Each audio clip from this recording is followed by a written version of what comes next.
కేంద్ర ప్రభుత్వం ప్రవేశపెట్టినటువంటి స్మార్ట్ మీటర్స్ ఏదైతే ఉందో ఆ ప్రాజెక్ట్ అయితే మన ఆంధ్రప్రదేశ్ రాష్ట్రంలో శరవేగంగా జరుగుతుందని చెప్పడంలో ఎటువంటి సందేహం లేదు. చూడండి, మన వెనక ఆల్రెడీ స్మార్ట్ మీటర్లు అయితే ఇటు పక్క ఆల్రెడీ ఒక స్మార్ట్ మీటర్ బిగించారు, మళ్ళీ ఇంకో స్మార్ట్ మీటర్ బిగించడానికి మొత్తం కలెక్షన్ తీస్తున్నారు అనమాట. ప్రధానంగా అసలు ఏంటి స్మార్ట్ మీటర్, ఎలా పనిచేస్తుంది ఏంటి అనేది మొత్తం మీకు వివరిస్తానమాట. అసలు స్మార్ట్ మీటర్ అంటే ఇదిగో చూడండి, క్లియర్ గా కనిపిస్తుంది కదా మీకు. ఇప్పుడు ఇది ఎలా పనిచేస్తుంది అంటే, ఇప్పుడు మనం ఒక సెల్ ఫోన్ వాడతాం. సెల్ ఫోన్ వాడాలంటే మనము ఆ సెల్ ఫోన్ లో మాట్లాడాలన్నా, ఇంటర్నెట్ చూడాలన్నా ఎలాగైతే రీఛార్జ్ చేసుకుంటాము, అదే విధంగా ఇంట్లో డిష్ టీవీ చూస్తాం కదా, ఎలాగైతే రీఛార్జ్ చేసుకుంటామో అదే విధంగా ఈ స్మార్ట్ మీటర్ కూడా రీఛార్జ్ చేసుకోవాలి. అంతేగాని ఇది వరకు లాగా మనం ఏదో కరెంటు బిల్లు నెలకు పోయి కట్టడాలు ఇంకేముండవు, ఆ రోజులన్నీ పోయినాయి అని చెప్పుకోవాలి. ఇదిగోండి చూడండి, ఇక్కడ మీరు పర్టికులర్ గా చూస్తే ఇది వచ్చి వ్యాన్ సెల్యులార్ అన్నమాట. వ్యాన్ నెంబరు, తర్వాత వచ్చి ఐఎంఈఐ నెంబర్ కూడా ఉందన్నమాట. చూడండి, అంటే ఈ మొత్తం దీంట్లో ఆల్రెడీ సిమ్ అయితే ఉంది. ఇది ఒక స్మార్ట్ మీటర్ అన్నమాట. ఇక్కడైతే ఈ యొక్క ప్లేస్ లో అయితే మనకి రీడింగ్ అంతా కనిపిస్తుంది. ఇది అదాని గ్రూప్ వారు అయితే చేపట్టడం జరిగింది మొత్తం ఎంటైర్ కంట్రీలో.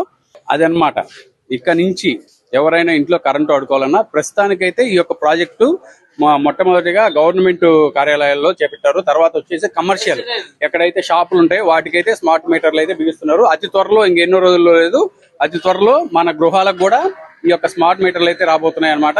ఇప్పటికైనా దీని మీద వినియోగదారులు అయితే పెద్ద ఎత్తున అయితే నిరసన అయితే చేపడుతున్నారు. ఎందుకంటే కొంతమంది పేదవారు ఉంటారు, మధ్యతరగతి వారు ఉంటారు, వాళ్ళు సెల్ రీఛార్జ్ చేసినట్టుగా చేసుకొని అసలు ఎంత కరెంటు వాడతామో తెలియకుండా దాని ఇష్టం వచ్చినట్టుగా అయిపోతుందని కూడా ఆవేదన చెందుతున్నారు వినియోగదారులు. ప్రధానంగా ఈ స్మార్ట్ మీటర్లు బిగించిన తర్వాత వినియోగదారులకు అయితే ఒక యాప్ అయితే ప్రొవైడ్ చేస్తారంట. ఆ యాప్ లో నుంచి మనము ఈ రోజు వారీగా ఎంత కరెంటు కాల్చుకున్నాము, అంతేకాకుండా మన యొక్క గృహాలలో అంటే ఫ్యాన్ కి ఎంత కాలింది, ఏసీకి ఎంత కాలింది, తర్వాత గ్రైండర్ కి ఎంత కాలింది, ఐరన్ బాక్స్ వాడితే ఎంత కాలింది అనేది కూడా మనం అయితే తెలుసుకోవచ్చు అంట. మొత్తం మన గృహంలో రోజువారీ ఎంత పవర్ అయితే మనం కాల్చుకున్నాం, ఏ వస్తువులకి ఎంత కాలింది, అంటే ఫ్యాన్, వీటికి వాషింగ్ మిషన్ కి ఎంత కాలింది అనేది కూడా మొత్తం క్లియర్ గా మనకు ఆ యొక్క యాప్ లో అయితే తెలిసిపోతుందంట డేటా.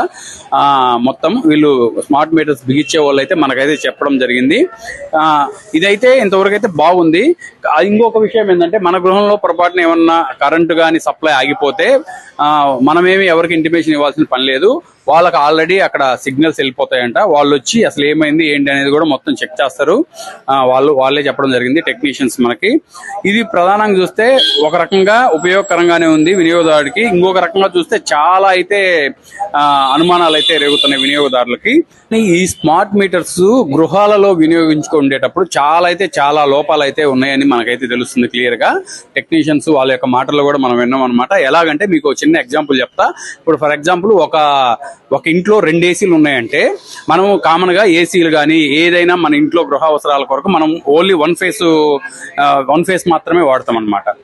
అలాంటప్పుడు మన ఇంట్లో 2 ఏసీలు ఉంటే, ఇప్పుడు పాత మీటర్లు ఉన్నప్పుడు 2 ఏసీలు ఉన్నా కానీ మన ఇంట్లో ఎటువంటి సమస్య లేకుండా పవర్ అయితే సప్లై అవుతూ ఉంటది. కానీ ఈ యొక్క స్మార్ట్ మీటర్లు వచ్చినాక ఆ 2 ఏసీలు అయితే పనిచేయవు, అయితే సరిపోదంట. ఈ స్మార్ట్ మీటర్ల వల్ల మనం అయితే అప్గ్రేడ్ అవ్వాలి.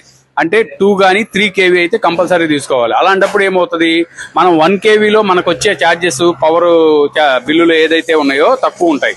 అదే 3 kV తీసుకుంటే ఏమవుతుంది, ఛార్జెస్ పెరుగుతాయి. కొంచెం కమర్షియల్ గా కూడా అవ్వచ్చు. అప్పుడు ఛార్జెస్ పెరగడం వల్ల ఏంటంటే వినియోగదారుడి మీద అధిక సంఖ్యలో భారం అయితే పడుతుంది. వీటి వల్ల ఉపయోగం ఎంత ఉందో వినియోగదారుడి యొక్క నడ్డి విరిచే కార్యక్రమం కూడా చాలా ఉందని చెప్పుకోవచ్చు. కనుక ఈ స్మార్ట్ మీటర్ల మీద సమగ్రంగా ప్రజలకైతే అవగాహన కల్పించి బిగించాల్సిన ఆవశ్యకత ఎంతైనా ఉంది.